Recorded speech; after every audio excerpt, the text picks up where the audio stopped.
Bohr showed that the energy that an electron in a hydrogen atom can occupy are given. Bohr maal agarsiise enerjiin elektiroonii hydrogen atomii keessa jiru En dhaan En ta'uu isaa agarsiisa jechuudha. En jechuun orbitii nucleusdhaan naanna'ee jirudha jechuudha. Yeroo kana enerjiin elektirooniidhaan wal qixanii ta'a. Negative RH constantidha. 2.18 times 10 power of minus 18 energy dha jechuudha. Yeroo kana energiin wal qixanii ta'a. Negative 2.18 times 10 power of minus 18 joule over n square dha jechuudha. Negative sign in itself. The negative sign in the equation is arbitrary convention signifies that energy of electron is in the atom is lower than the energy of free electron. Kana jechuun energiin elektiroonidha nucleusidha. Kun akkamitti dhufee energiin nucleusitti dhiyaatu maal ta'a? Negatiiva guddaa ta'a jechuudha. Amma fakkeenyaaf inni kun maal jennee inni waan jennee kun inni tuudha jechuudha. Kun inni tuudha. Energiin lakkuma asitti gatti dhiyaachaa deemnu lakkuma amma inni yoo takka ta'e inni takka kutee bootaa inni kana takka galchina. San booda maal ta'a? Negatiiva guddaa ta'a. Lakkoomsa guddaa ta'a kan negatiiva qabu. Lakkoomsi guddaan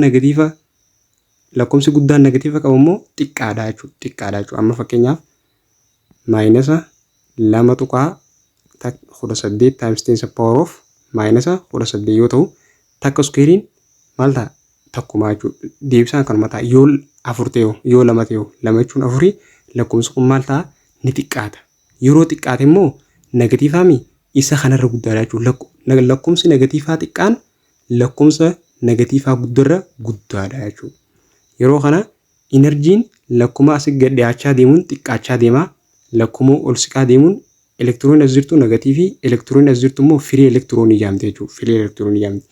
Firii elektiroonii ammoo wal qixanii ta'a 0 dha jechuudha. Inni lakkoomsi negatiiva jiru immoo 0 irra xiqqaadha. Enerjiin lakkuma orbitiin dabalaa deemu xiqqaachaa deemaa jechuudha. Inni yeroo fi xiqqaate enerjiin ni xiqqaata. Inni yoo guddate ni guddata jechuudha. Negatiivni kana dhufee jechuudha.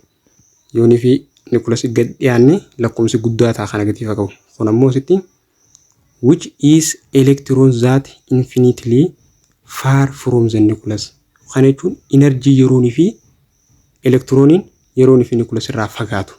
Yeroonii fi nucleus irraa fagaatu free electron jennaan jechuudha.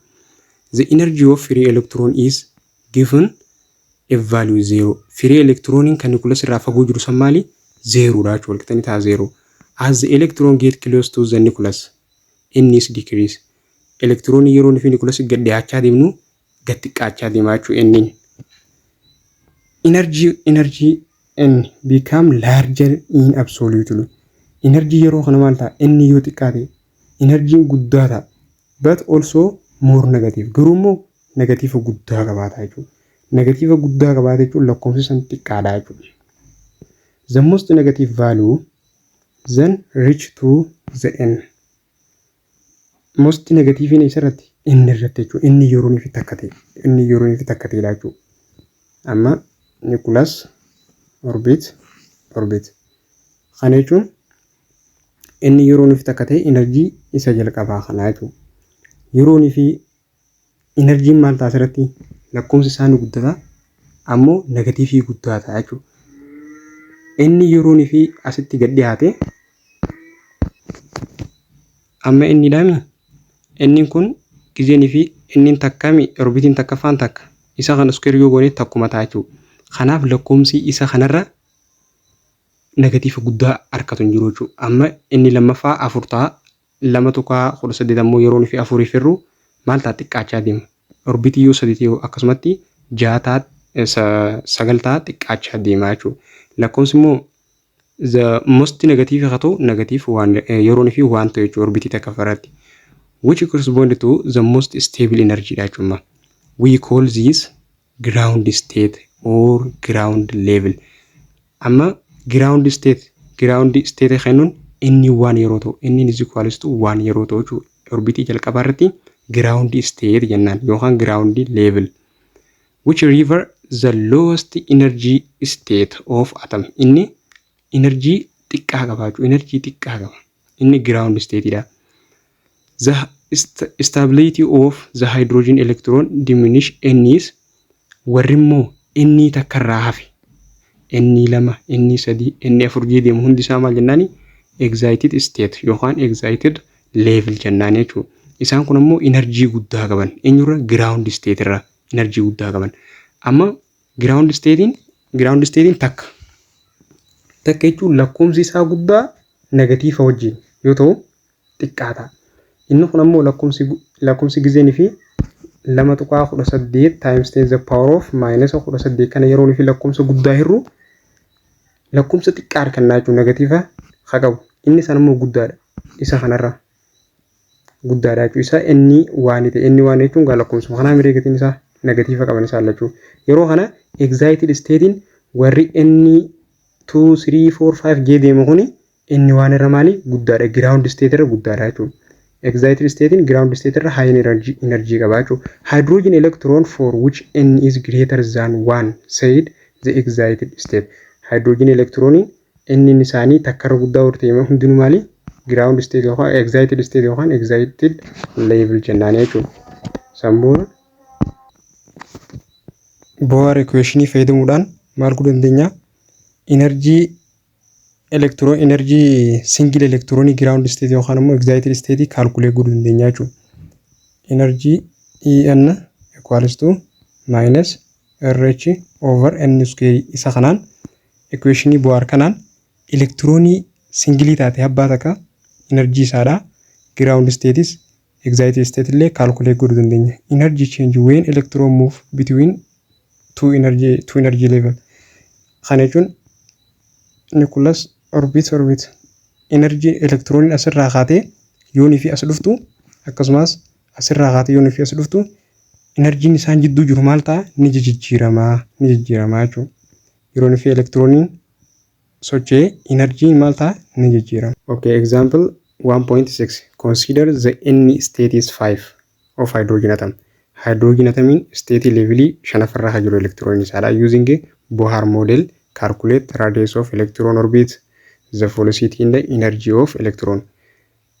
Bohr model equation fayyadamuudhaan calculate goonaa jechuudha. Radius distance jidduu orbit shanaffaa fi nucleus jidduu jiru distance kana calculate godhu. Akkasumas velocity isiidha saffisinti deemtu energy electron idha calculate godhuu dandeenya jechuudha. Yeroo kana radiusin wal qixanii ta'a. Duwwaa tuqaa 53 times angstrom times n square dha jechuudha. N square keenya 5 yeroo square goonu 25 baay'isuu duwwaa tuqaa 53 15 tuqaa 24 ta'a jechuudha. Angstrom jechuun 10 the power of minus 10 jechuudha. Amma duwwaa takka yeroo nufi dura deebisnu maal ta'a?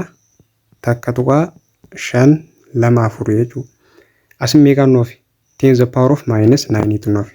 10 the power of minus 9 jechuun ammoo naanomeetira. Naanoodha. Raadiyeesiin ammoo distaansiin meetiraanii naanomeetira ta'a jechuudha irratti. Yeroo kana meeqa argannaa? Takka tuqaa 5.24 naanomeetira argannaa jechuudha. Velocity'n wal qixanii ta'a. N times h Planck times 2 times 10 pi mass of electron times radius.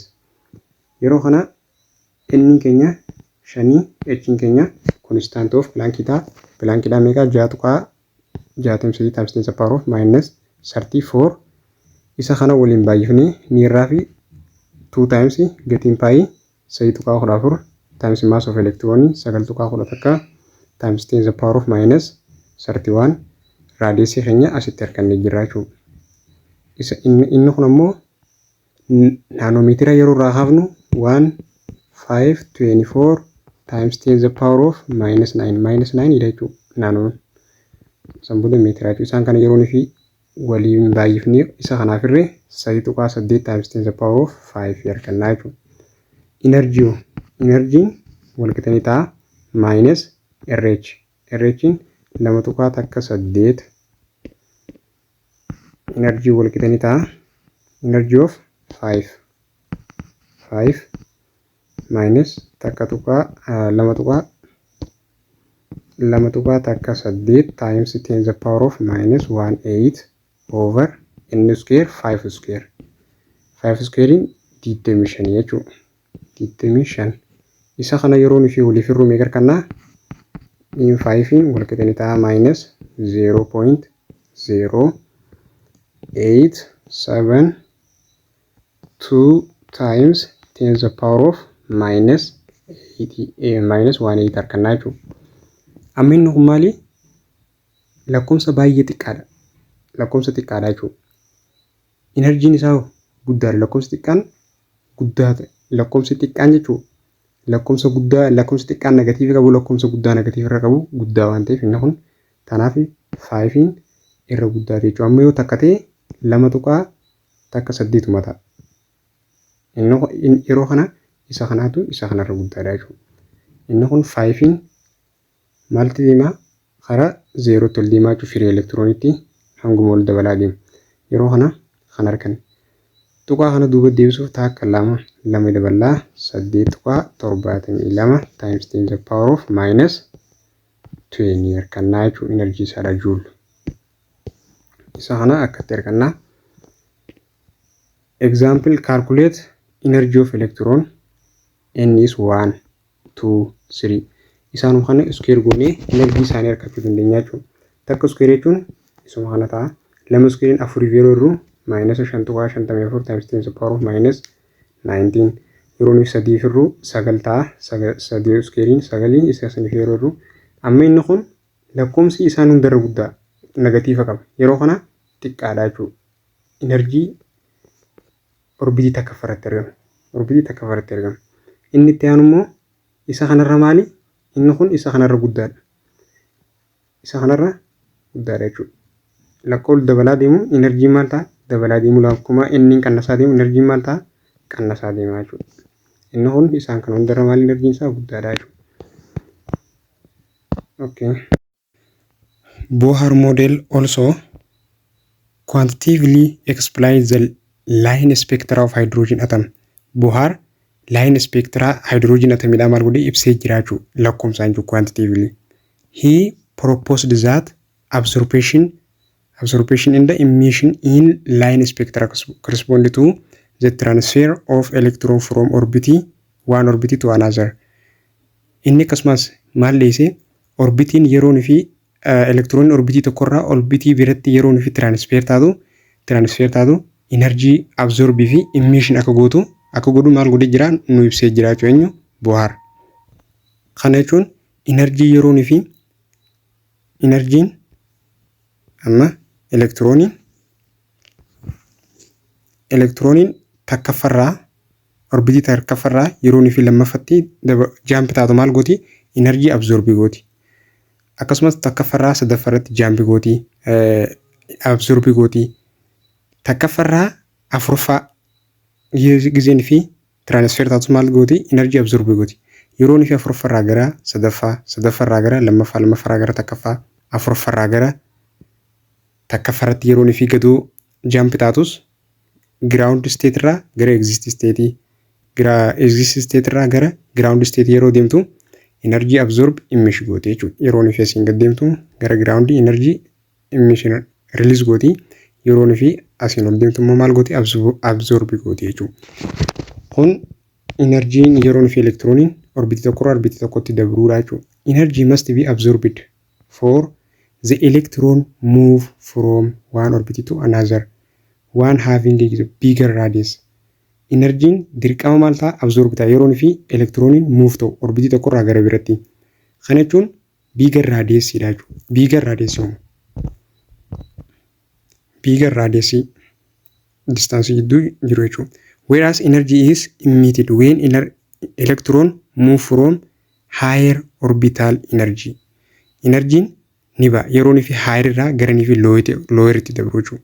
Initial irraa gara ni fi final itti deemu jechuudha. Kana jechuun gizeen fi final irraa gara initial irraa gara final gabbuu maal ta'a energy gadhiisaa jechuudha.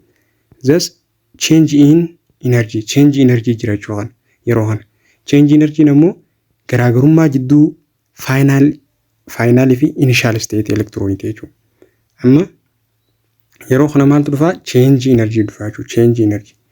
Change energy wal qixani ta'a energy final minus energy initial jechuudha. Energy final jechuun minus RH over N final square. Energy initial jechuun minus RH minus inni kunis minus qaba. Minus fi minus ni maal ta'a? Plus ta'a jechuudha. Plus goonaa jechuudha. Inni kun ni badaa plus goonaa. Kun akkatti plus ta'e R minus ida'uun. R minus RH dha. Akkasumas jidduu isaanii maaltu jira? Minus jira. RH illee maal qaba? Minus qaba jechuudha. Minus fi minus ni immoo maal wal godhaa? Plus wal godhaa jechuudha. Plus wal godha.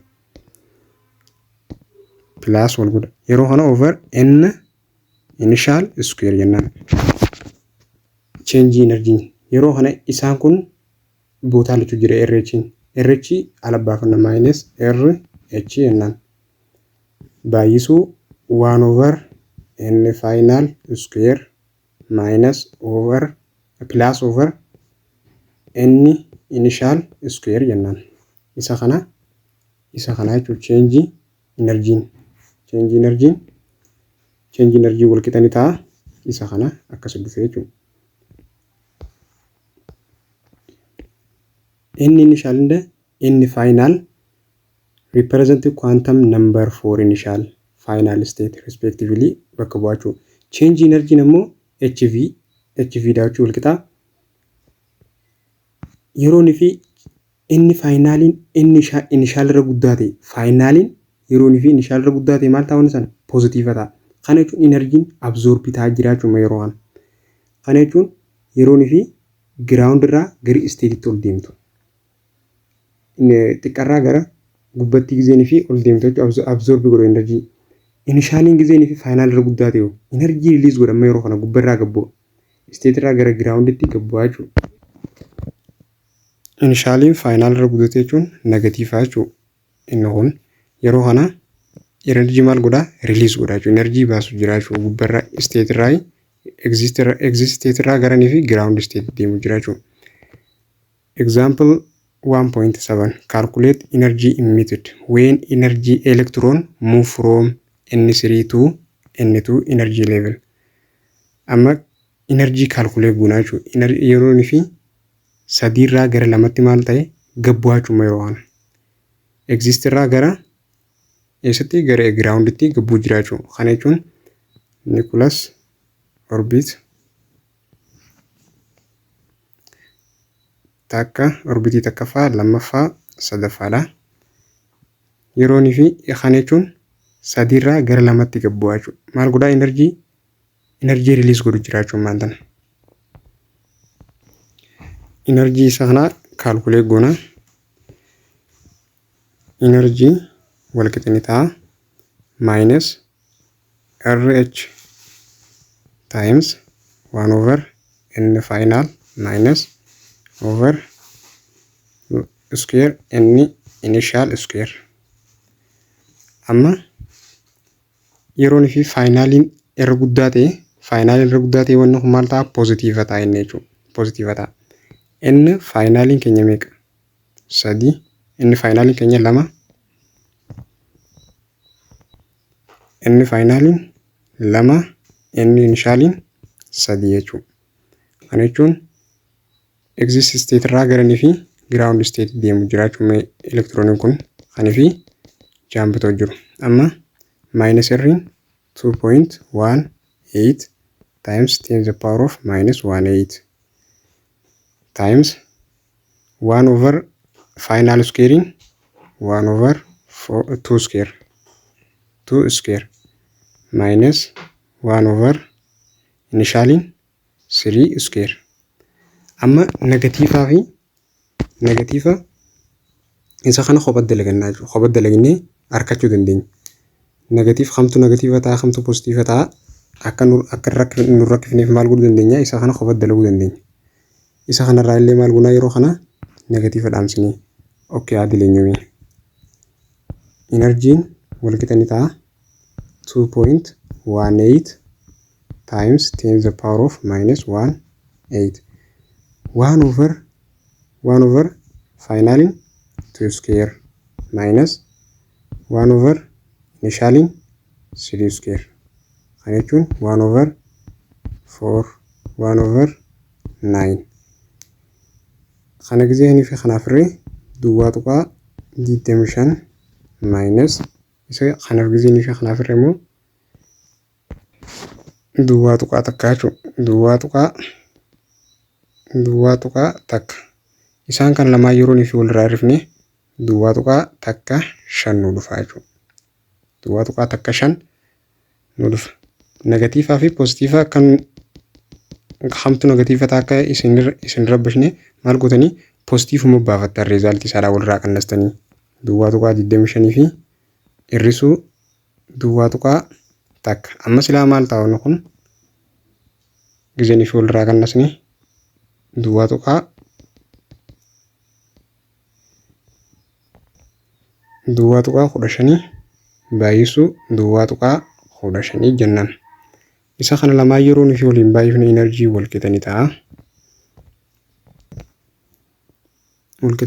Duwwaa tuqaa 3 2 7 times 10 the power of minus takka 8 jechuudha. Amma ground irraa yeroo fi gabbuu state irraa excited state irraa yeroo fi ground state gaddeemu maal ta'in enerjii maal godhaa release godhaa jechuudha. Kana jechuun negatiiva amma yeroo kana walqixa ni ta'a. Negatiiva duwwaa tuqaa 3 2 4 times 10 the power of minus takka 8 jechuudha. Amma kana duuba deebisuuf enerjiin walqixa ni ta'a 3 tuqaa 2 7 times 10 the power of minus takka 9 juulii ta'a jechuudha. Enerjii akkatti argannaa jechuudha negatiiva ta'a inni kun maaliif amma excited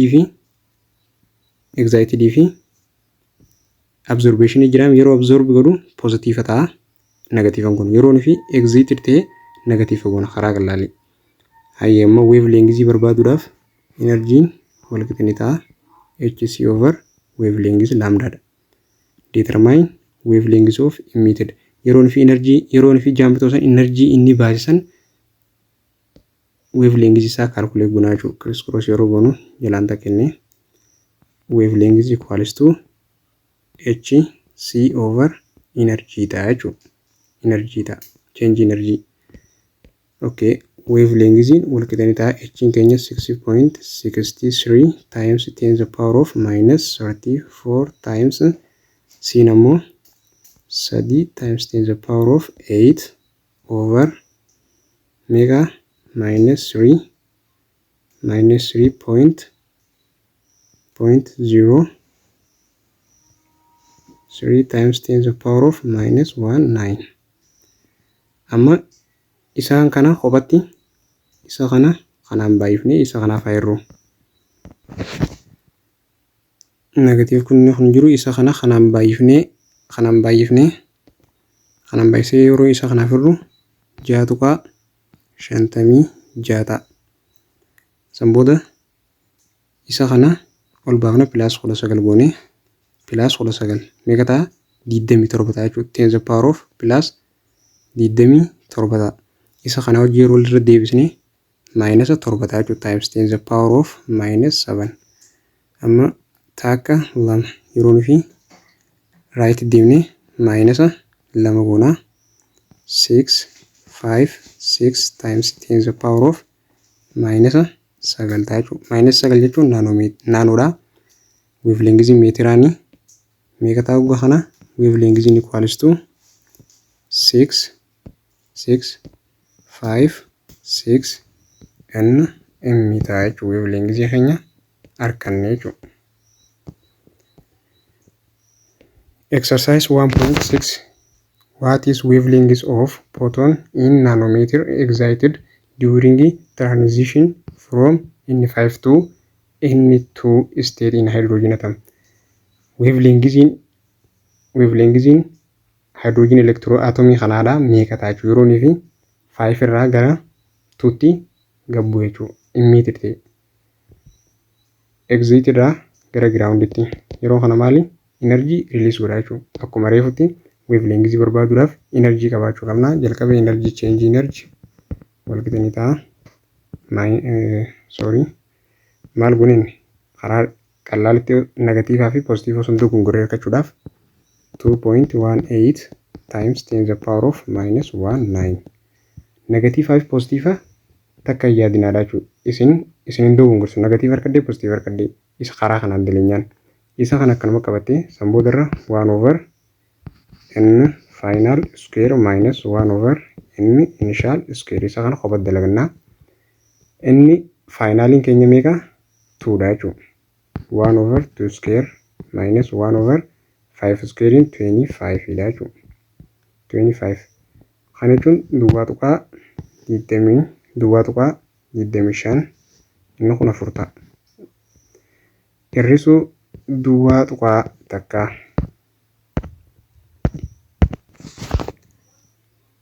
meeqa ta'a? Duwwaa tuqaa duwwaa 4 ta'a jechuudha. Duwwaa tuqaa duwwaa 4 ta'a jechuudha. Isa kana yeroo fi walirraa hir'ifnu meeqa argannaa? Duwwaa tuqaa 20 takka. Duwwaa tuqaa 20 takka. Isa kana arganna. Negatiivaa fi pozitiiva booda itti deebina waan ta'eef rakkoon qabu isuma kana fudhannaa jechuudha. Duwwaa tuqaa 20 takka inneeni sambooda isa kana duwwaa tuqaa 20 takka isaan baay'ifna jechuudha. Eenyuun RH 2 tuqaa 18 kanaan baay'isuu duwwaa tuqaa 20 takka. Isaan lamaan kana yeroo waliin baay'ifne duwwaa tuqaa 457 ta'a jechuudha. Change energiin walqixanii ta'a. Duwwaa tuqaa 457 times 10 the power of minus 18 kan argannaa jechuudha. Amma energiin kun excited taati. 5 irraa gara 2 gabbu'e. Kana jechuun maali? Minus jechuudha. Energy release godhe. Minus goona. Change energiin walqixanii ta'a. Amma yeroo kana dura deebisnaa minus 4.57 times 10 the power of minus 19 ta'a jechuudha juulii. Energiin keenya kana jechuudha. Energy harkannee wavelength harkachuuf change energiin walqixanii ta'a. HC over wavelength dha. Cross yeroo baay'ifnu wavelength walqixanii ta'a. HC over change energy dha jechuudha. Okay. Wavelength nama walqixanii ta'a. H 6.63 times 10 the power of minus 34 times 3 times 10 the power of 8 over change energy namu 4 tuqaa 5 7 times 10 the power of minus 19. Isaan gubbarra jiru kana waliin baay'ifnee qofattee jechuudha. Normaal nambarii waliin baay'ifnee yeroo fi isa kana jiru. 19 tuqaa 82 over 4 tuqaa 57 baay'isuu isaan kana gubbatti dabarsinaa 27 ta'a gubbatti yeroo fi isa kana gubbatti dabarsinu pilaas goonee 19 hunduwaa ta'a isa kana pilaas 19 pilaas 27 meeqa ta'a minus 7 10 the power of minus 7 gisini fi isa kana irraa kannasu. Isa kan lamaa yeroo fi waliif hir'umoo meeqa argannaa? 4 tuqaa 3 4 times 10 the power of minus 7 takka 2 yeroo kana maal ta'a? 4 3 4 times 10 the power of minus 9 takka. Minus 9 jechuun naanoodha jechuudha. Naanoodhaan yeroo kana 4 3 4 naanoo meetira ta'a jechuudha.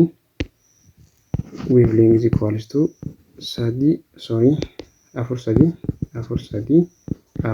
nanometer.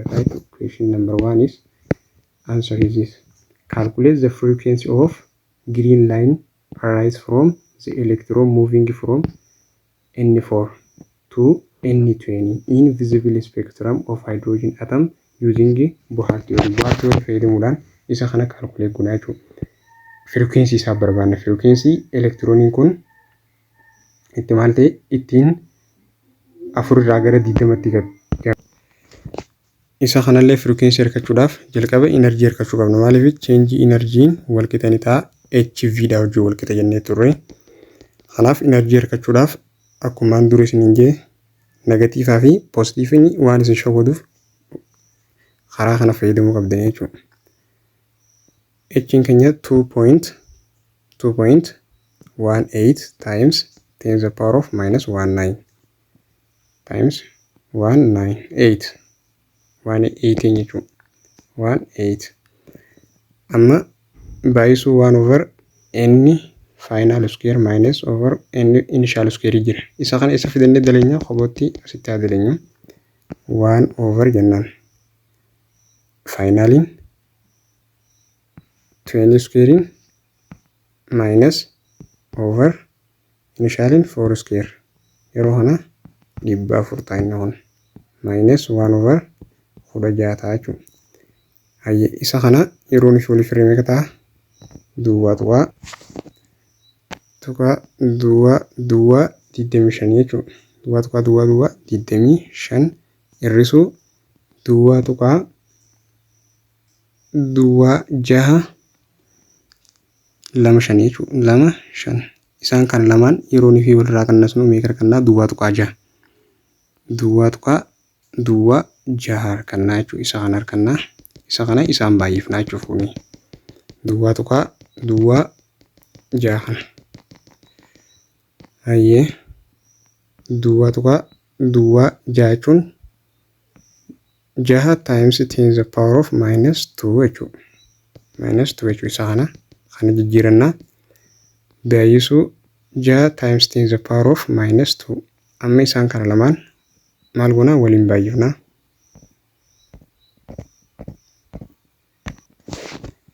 Kan lamaan yeroo waliin baay'ifnu meeqa ta'a? 13.8 baay'isuu 10 isaan kan lamaan maal goona waliin daballaa jechuudha. 10 to the power of minus 2 10 to the power of minus 8 yeroo kana 10 to the power of 20 ta'a jechuudha. Joule kan argan nama change energy keenya. Change energy 13.8 times 10 to the power of 20 ta'a jechuudha.